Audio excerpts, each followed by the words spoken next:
Hi guys, welcome to a new unit on current electricity. So where in electrostatics, the whole idea is we typically um, talk about charges that are stationary, look at field strengths near them, near distributions of them, and talk about bringing one charge close to another one that sometimes is stationary. Here in current electricity, we let fields do work on charges, and typically uniform fields that we set up inside conductors like wires. So now we go to charges that are moving. And as a major tool, we do a lot of drawings of circuits, okay? And so to do that, we try to standardize a few different symbols for common what we call circuit elements, and we draw what we call schematic diagrams of circuits so that everyone recognizes the same symbols to mean the same things. So a few of them here, wire, I don't even know why I put it in here, just a straight line. A cell is represented like this, parallel lines, one shorter than the other, centered on each other. And a cell is like, well, when you open up a flashlight and that Duracell thing comes out of there, that's what we call a cell. All right, now this actually does refer to the positive terminal of the cell, the longer line, and the shorter one, the negative. Now, a battery for us is literally a stack of cells. I don't know if it has to be three. I don't think it does. But literally, as a definition, a battery is several cells. Resistors, and again, we'll talk about what all these things are, but a resistor symbol is like that, squiggly. A light will do in a couple of ways. Most typically, you'll see like this. Sometimes you see them like looks like a little filament in there like that. And again, these are just the wires coming in and the wires coming out. A switch, literally like a light switch, just is typically drawn as an open gate like that, even if it doesn't mean the switch is always open, just so we know it's there. Voltmeter we'll talk about. I bet you have an idea for what that is already. Just a V. Ammeter, a different kind of meter, a little different. We draw like that. And a capacitor looks like a cell, but the lines are same length. Okay, there are others for sure. There's one called a diode. You might have heard of LEDs or a light emitting diode. So that's a symbol for a diode. Diodes are one-way gates for current, so this thing sort of shows that it lets current go this way, but not the other way. So there's a bunch of different circuit elements we can use to build circuits. There are, again, like I said, lots of other things. We don't talk about inductors or, well, those are the big ones, or transistors, or, yeah, we'll deal with pretty simple circuits, typically with resistors and capacitors only, and light bulbs, sure. Now, two big ways to connect things. And for those of you guys that have taken digital or lead the way or whatever it is, and have heard this, I apologize. But to connect things in series means one after another, or sequentially, like in sequence. And so this could be, here are some resistors connected in series, one after another after another. Okay. Here are the same three resistors. Well, here are three resistors connected in parallel, and we'll say here, I kind of call this simultaneously / independently. Those definitions aren't important. But let's see. So we could have a situation like this where there's one resistor like this, another one like this, another one like that. All right, so you notice a big difference. Here we kind of have one path. Here we have multiple paths. All right, makes the circuits behave in very different ways. Okay, you could also see the parallel thing. Sometimes you'll see it drawn like this. Right? Still, multiple paths that current could take. Okay? And current, I should say, that hopefully that comes up. Current, what we mean is the flow of charge. really electrons. Now we're going to have to sort of break that rule. We know that the only charges that ever really move are electrons. However, when we talk about what's called conventional current in this unit, it always has to do with the hypothetical flow of free positive charge, right? We know there are really no such thing, but convention was sort of chosen a long time ago. Just like electric fields are defined to be the definition of the force that a positive charge would experience, conventional current is talked about as the flow of the hypothetical flow of free positive charge. Okay. Now a little bit more about resistors. Now this thing in the bottom right left corner, don't pay attention to that. It's a long story. So what's a resistor for? I'm not going to write anything in here. You can write. I mean, literally, you know, why would you want to? Well, I mean, what, a resistor. I guess I will write. What is it for? It slows flow of current, or I'll say of charge. So resistors literally resist the flow of electrical current.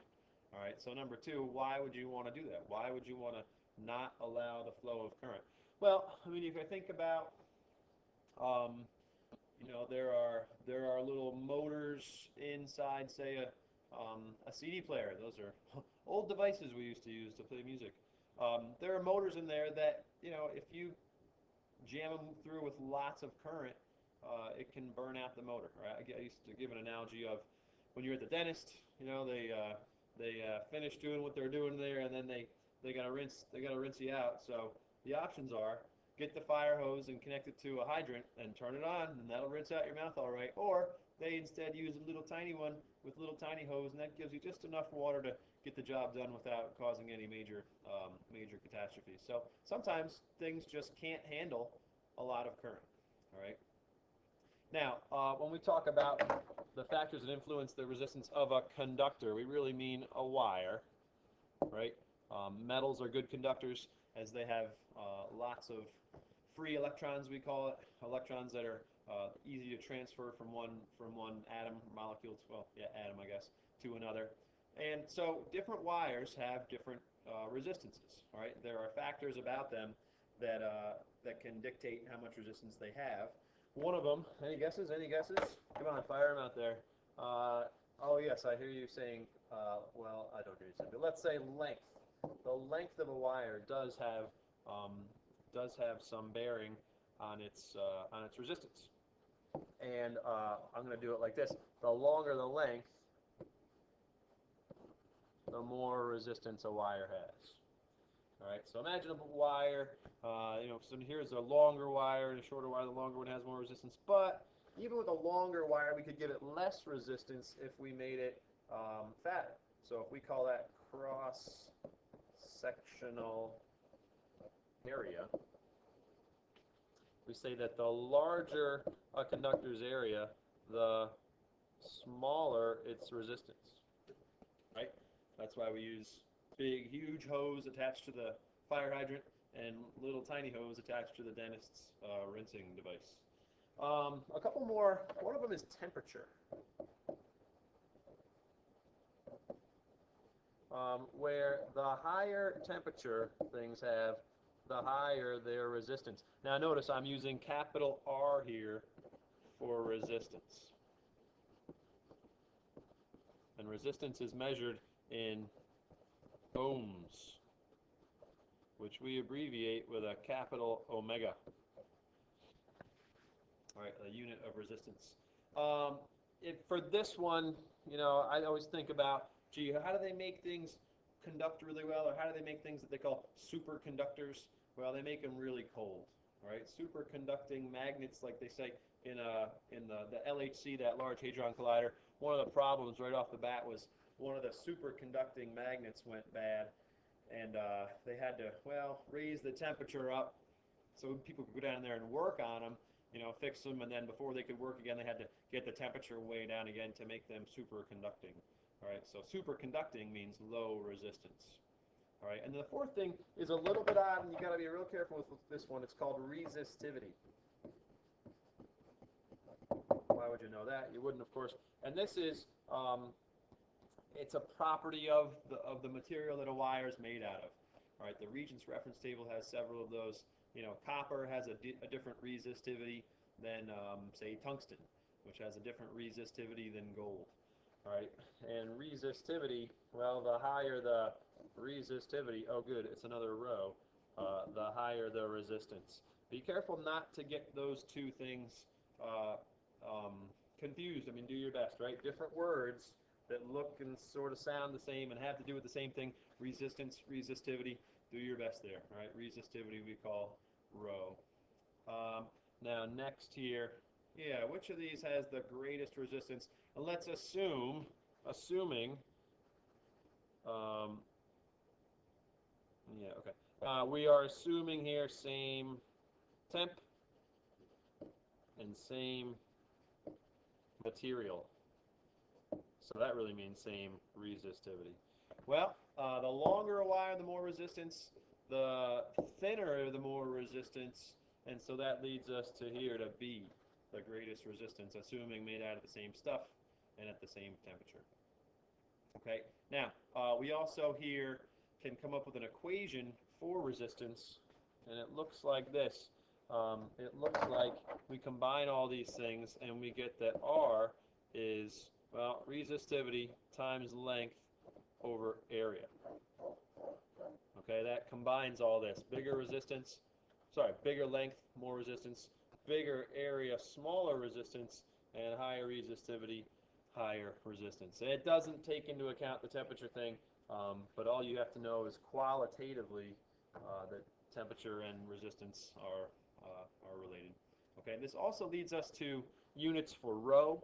Okay, if we want to solve this equation in the green box for rho, we'll get that rho is R times A over L. All right, so that means that rho is measured in ohm. Well, let's see, it would be ohm meters squared divided by meters. Right, so that's just ohm meters for resistivity. Good enough? Okay. Okay, now I think we just went over this. Yeah, we did. So we'll have you, this is going to be one of your first jobs when you come in tomorrow. All right, so just bring this with you. We'll have you create a couple of, connect a couple of devices and make a couple of circuits. Now, things we use, we mentioned these voltmeters and ammeters before, at least for their schematic representations. And we got to figure out what's special about them and really what's special and how they have to be used.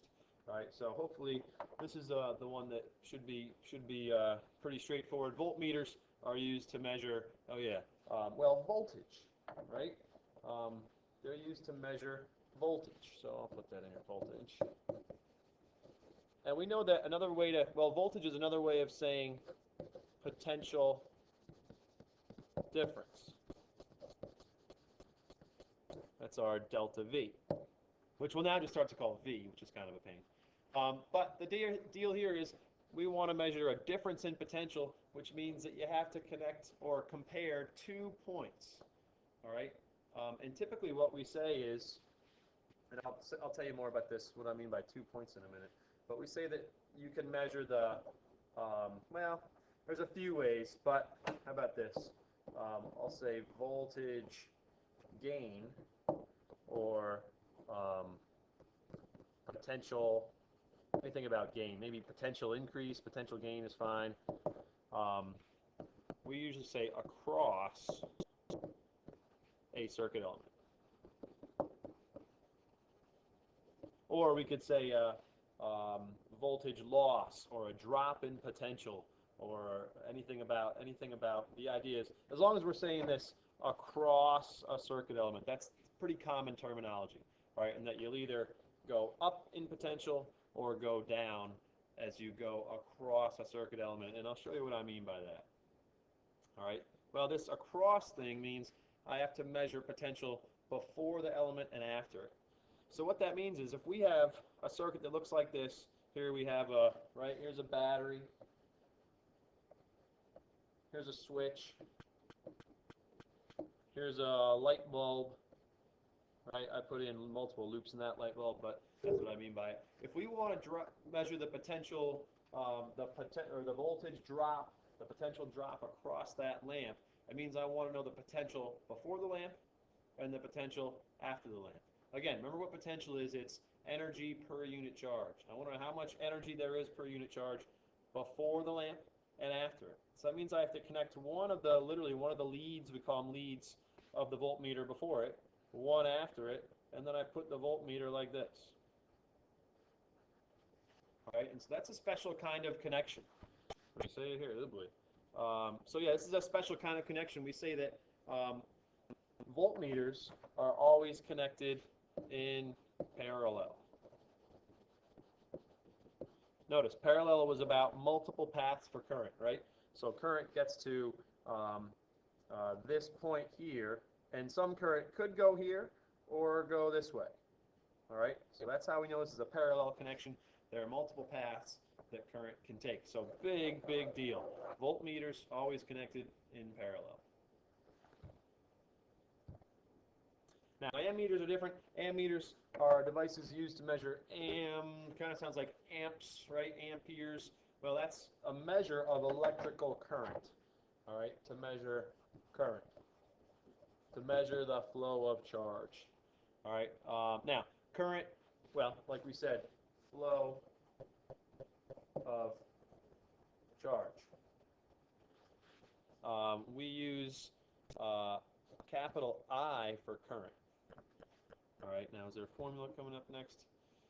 Well, here's how we do it. How much charge passes a point per unit time? Simple way to measure current. You know, the number of coulombs that pass a point per second. So yeah, I is in coulombs per second, which we call an ampere, which then we can abbreviate capital A. Now, to measure the flow of charge, big deal here, right? When we connected a voltmeter in parallel, it means that charge, when it gets to that junction, we call it, hang on, I'll go back and show you. When we get to, come on, bear with me. Come on, there it is. So when charge gets to this, what we call junction right here. Here's where our lead came in here. This is what we call a junction, like a fork in the road. When charge gets there, some can go through the voltmeter or some can go through the lamp, right? But when we measure the flow of charge, we can't give charge a choice to maybe go through the the ammeter, or stay in the circuit, right? The big deal here is that all current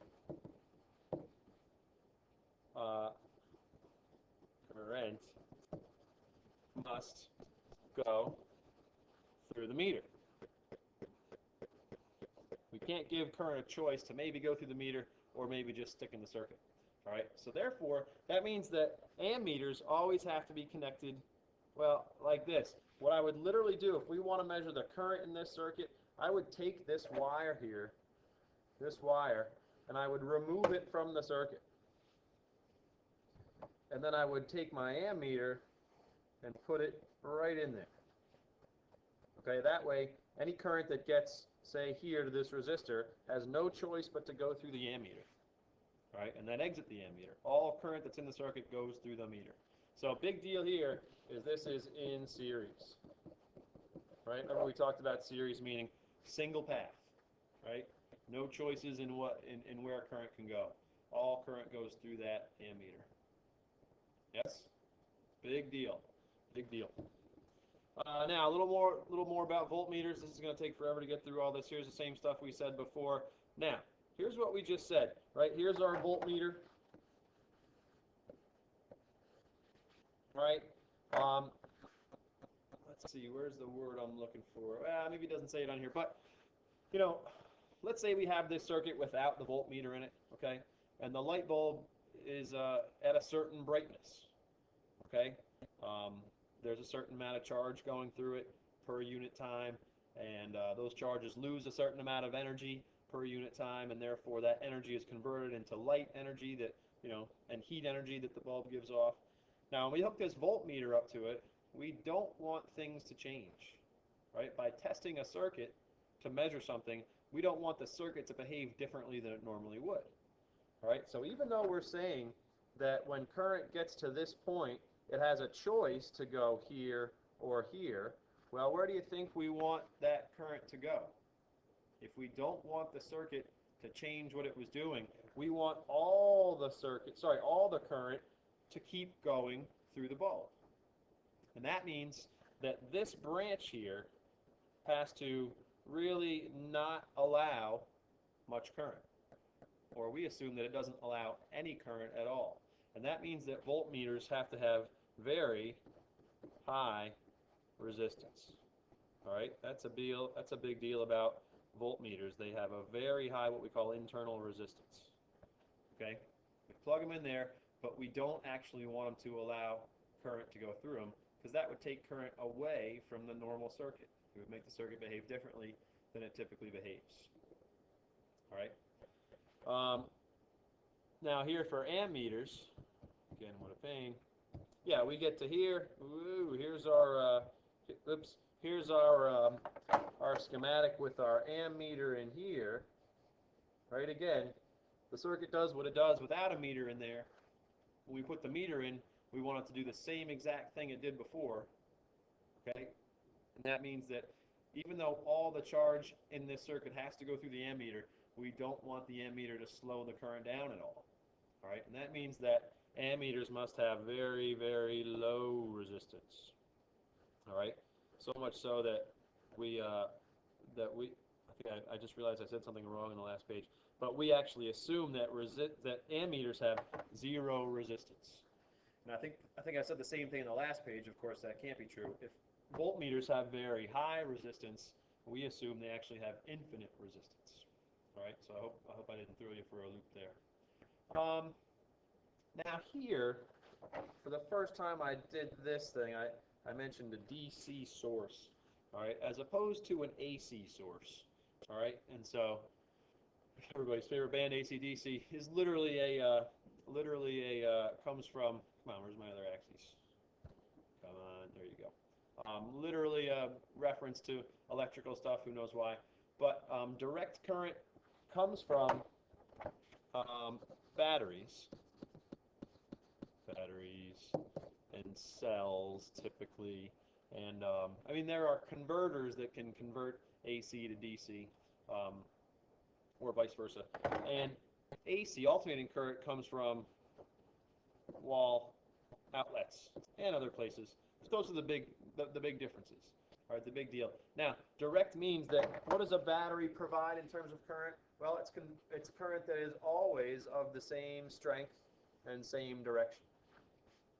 Okay, it doesn't change. Alternating current, by its nature, does change, what we say, sinusoidally. All right, so in a circuit with, you know, a battery power supply, electrons literally move through the entire circuit.